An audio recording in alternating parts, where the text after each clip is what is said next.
name is Erin Dolan. I'm a member of Wilson Avenue Loft Artists, but before I get into my work, I just want to thank the Cultural Alliance of Fairfield County for hosting this event, and Kimberly Henrikson for hosting this show, Points of View, in this space. I personally have been really excited about this opportunity to get myself into this printmaking studio. I've been a printmaker for over 20 years, and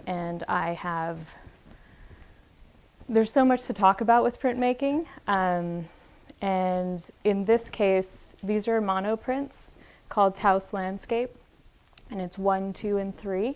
And I wanted to talk about Memory Palace, which is a mnemonic device for remembering things.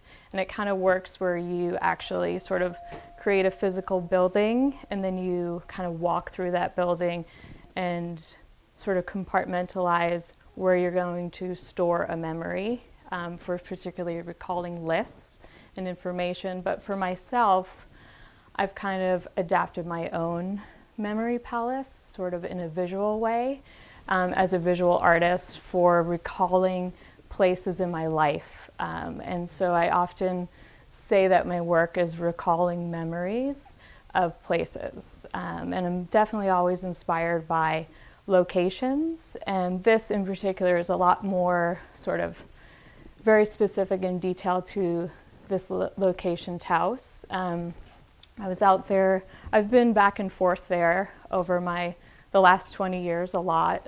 It's something I reference a lot in my work.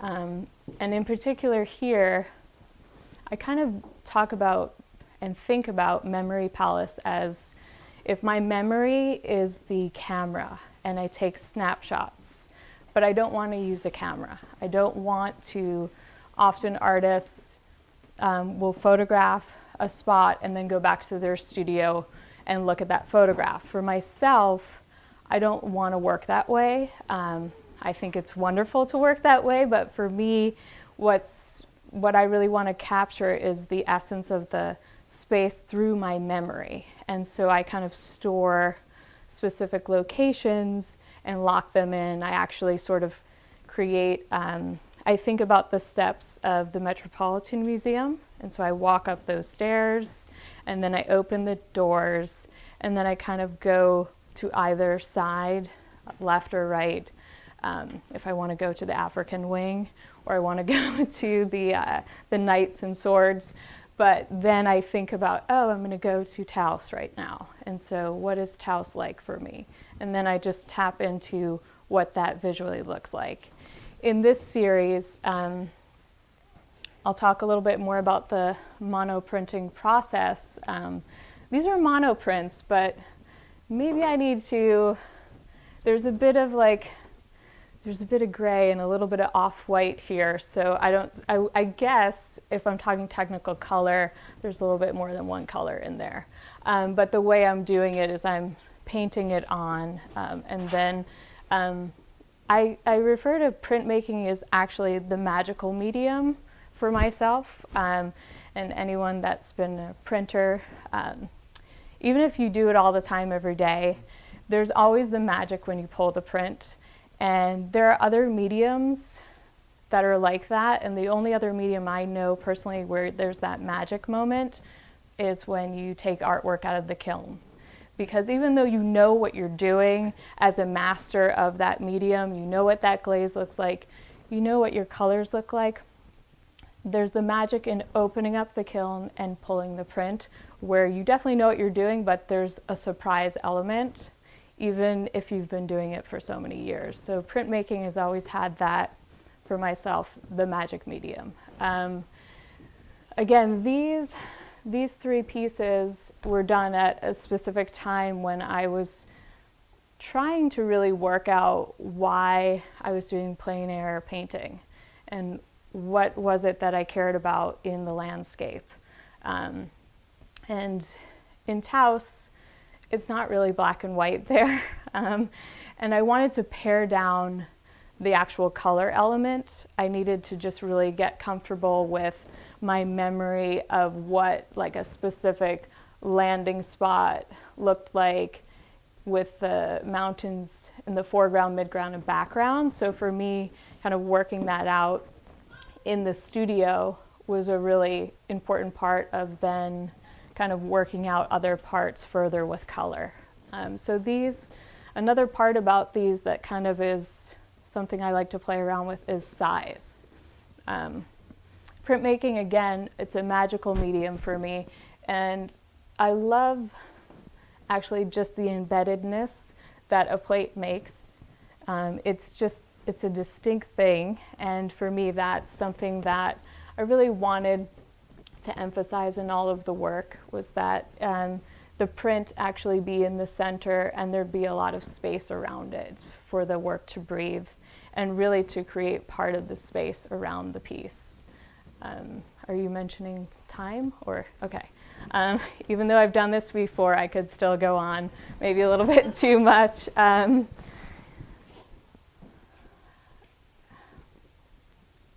trying to think of what I can say in a few, do I have like 2 seconds or? Yeah. Okay. Okay, another minute, okay. Yeah, so these pieces really solidified for me the technique of recalling a memory after being in a space. So this was the start, actually, of doing that in my work and really understanding for myself as an artist why I was doing that and how personally I feel like it drives my work in a way that has become sort of the focal of my work, creating work based on your memory. So thank you. Thank you very much. Yeah. So,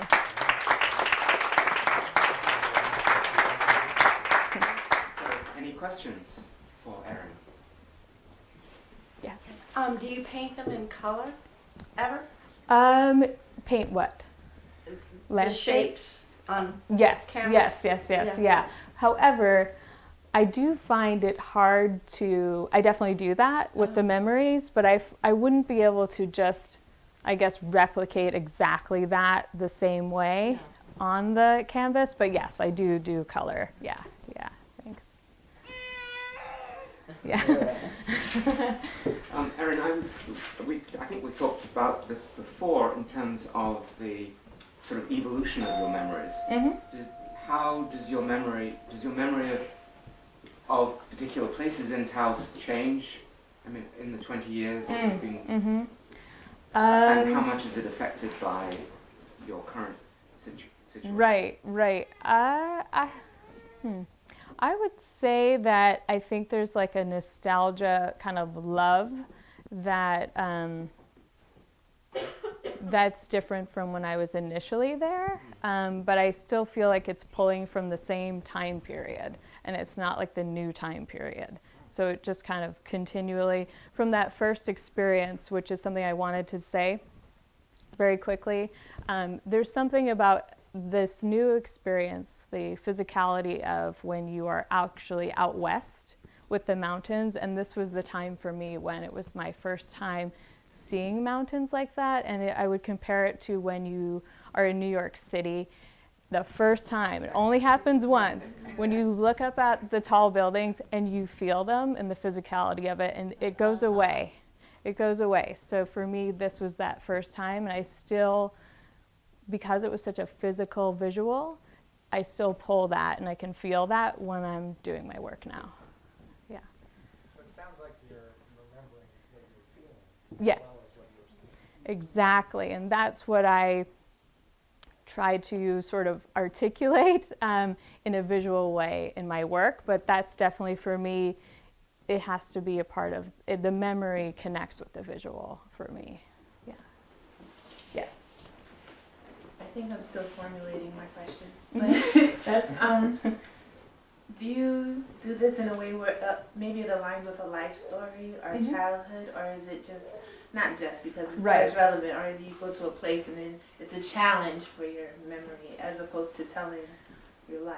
Right, I see what you mean by, because there are, like, when you think about childhood memories, that's different than, so for me a lot of it is the challenge piece, but then I think about with this in a longer way when I was going to talk, my first game I used to love when I was a kid was memory with cards, and you turn them over and you pair them together. And for me, it's not connected in that way of my childhood memory, but for me, it's memory overall has been something that I think of as like a game or something to play with in my life. And so even from a young age till now, the challenge of really pushing myself to pull my memory and make it sharper that way by going somewhere and just being in the space, not taking a picture of it, but just being in the space and then recalling it.